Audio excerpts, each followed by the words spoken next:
Bonjour à tous. Aujourd'hui encore, le monde avance grâce à des découvertes. Soit ce sont des découvertes technologiques qui permettent évidemment à la société d'évoluer dans plein de domaines, soit ce sont des découvertes archéologiques qui nous ramènent à une histoire passée et nous permet de mieux comprendre les civilisations passées, comment les gens vivaient, ce qu'ils croyaient, ce qu'ils mangeaient, la manière dont leur quotidien était régi. Et tout ceci est excessivement instructif. Il est également une découverte dans la parole de Dieu notamment qui est très surprenante. C'est la découverte que fera un homme au temps du roi Josias. La Bible dit que le roi Josias a été un bon roi.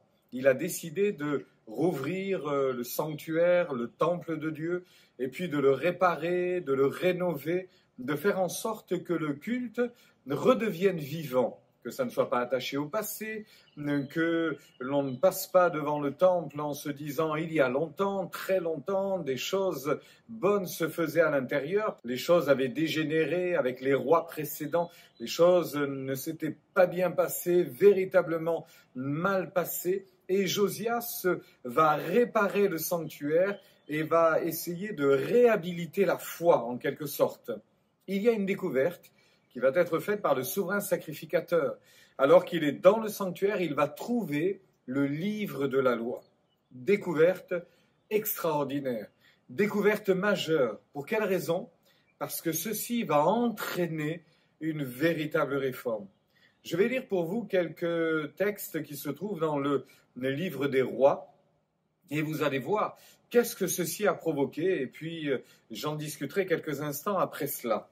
Il nous est dit donc ceci dans le deuxième livre des rois, au chapitre 22, ceci. Ilkija, le souverain sacrificateur, dit à Shaphan le secrétaire, « J'ai trouvé le livre de la loi dans la maison de l'Éternel. » Et Ilkija donna le livre à Shaphan, et Shaphan le lut. Puis Shaphan le secrétaire alla rendre compte au roi, et dit, tes serviteurs ont amassé l'argent qui se trouvait dans la maison et l'ont remis entre les mains de ceux qui sont chargés de faire exécuter l'ouvrage dans la maison de l'Éternel. Bref, tout ce que tu as demandé. Et Shaphan le secrétaire dit encore au roi, le sacrificateur Ilkija m'a donné un livre. Et Shaphan le lut devant le roi. Lorsque le roi entendit les paroles du livre de la loi, écoutez donc, il déchira ses vêtements. Et le roi donna cet ordre au sacrificateur Ilkija, à Achikam, fils de Shaphan, etc., etc., etc. Ils sont plusieurs. Allez consulter l'Éternel pour moi, pour le peuple et pour tout Juda, au sujet des paroles de ce livre qui a été trouvé. Il a compris, cet homme, le roi Josias, qu'en lisant et en entendant les paroles de ce livre, le peuple d'Israël était loin de Dieu, tellement loin de Dieu. Découverte extraordinaire. En lisant les conseils de Dieu, la parole de Dieu, tout ce qui était dit sur la sainteté de Dieu, il n'a pas fallu longtemps au roi Josias pour comprendre qu'ils en étaient tellement loin. Frères et sœurs, je voudrais vous encourager à lire les paroles de ce livre extraordinaire qu'est la Bible pour nous.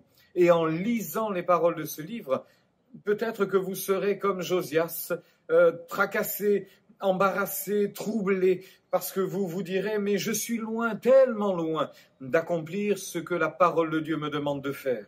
Mais écoutez donc, parce qu'il y a un encouragement évidemment à tout cela. Il nous est dit qu'on a été trouvé une prophétesse qui s'appelait Hulda, et on lui a demandé, que va-t-il arriver maintenant? Il y a des fléaux décrits dans ce livre. Dieu va juger son peuple, parce que son peuple s'est écarté de lui. Mais que va-t-il donc se passer?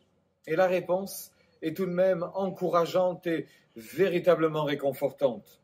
Voici ce qu'elle dira vis-à-vis du roi Josias.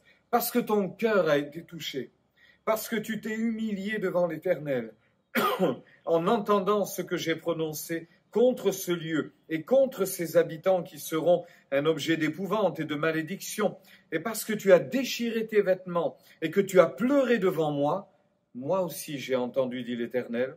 C'est pourquoi voici, je te recueillerai auprès de tes pères, tu seras recueilli en paix auprès de tes pères dans ton sépulcre, et tes yeux ne verront pas tous les malheurs que je vais faire venir sur ce lieu.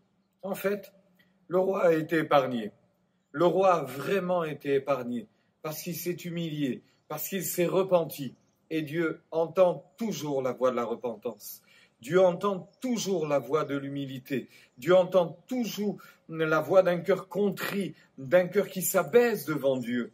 Et Josias, fort de cette parole encourageante, va vouloir encourager le peuple et ne pas entrer seul dans ce temps de repos. Et il va dire ceci: le roi, se tenant sur l'estrade, traita alliance devant l'Éternel, s'engageant à suivre l'Éternel et à observer ses ordonnances, ses préceptes et ses lois de tout son cœur, de toute son âme, afin de mettre en pratique les paroles de cette alliance écrites dans ce livre.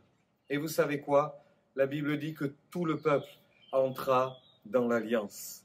Frères et sœurs, la parole de Dieu nous permet d'entrer dans cette alliance extraordinaire que Dieu traite avec nous, une alliance faite de paix, une alliance faite de réconfort, une alliance solide, forte. Alors, méditons la parole de Dieu, entrons jusqu'à découvrir toute la richesse, toutes les richesses qui se trouvent dans cette parole extraordinaire, et ne doutons pas de la fidélité de Dieu, même si ceci doit nous amener avec beaucoup d'humilité à nous repentir devant l'Éternel, et ce sera vraiment une bonne chose. Mais crions à Dieu pour dire: Seigneur, aie pitié, fais grâce, aie compassion, use de bienveillance et de patience encore envers tes enfants. Pardonne nos fautes et nos erreurs et permets-nous de te servir avec joie. Permets-nous de te servir avec allégresse. Permets-nous d'aller puiser avec joie aux sources du salut. Permets-nous de découvrir encore ce qu'est la vie de Dieu. Que le Seigneur vous bénisse, frères et sœurs, qu'il vous encourage encore aujourd'hui. Méditons la parole de Dieu. Puisons, trouvons, découvrons toutes les belles choses qu'il y a encore dans cette parole.